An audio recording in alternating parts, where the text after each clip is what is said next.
όταν θες να χτίσεις ένα μοτέρ που από εκεί πρέπει να ξεκινήσεις, δηλαδή ο μηχανικός πρέπει να πάει πρώτα στο ρεκτιφιέ και να φωνάξει αυτό με τα ανταλλακτικά, που θέλει να στήσει ένα κινητήρα, που λέγεται γραμμική ταχύτητα εμβόλου. Δεν ξέρει κανένας τι είναι. Παίρνει ο άλλος το Honda καλή ώρα, το φίλο μου τον συμπαθώ πολύ. Πάει. Honda είναι, γύρισε το 10. Θα πάει. Δεν αντιλέγω. Στις 10.000 όμως αυτός έχει βγάλει 26 μέτρα. 26 μέτρα το λεπτό σου λέει φυσική, εγώ είμαι 21. Πώς με πας 26? Μα πάει.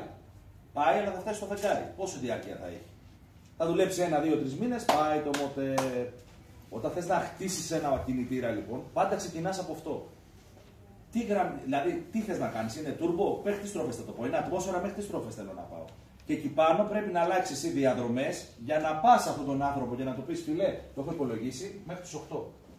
Μέχρι εκεί. Εκεί μου δίνει 21 μέτρα. Το μοτέρ αυτός μπορεί να το πάει 10. Δίνει. Δεν αντιλέγω. Μπορεί να βλέπει ότι θα έχει. Ναι, σου λέει φυσική φιλέ 21. Θέλω στο λεπτό να ανεβοκατέβει το έβολο 21 μέτρα. Αυτό είναι. Δεν ξεκινάει κανένας από εκεί. Αφού δεν ξεκινάει κανένας από εκεί, δεν θα έχει ποτέ μοτέρ. Είναι απλό. Εντάξει, λέγεται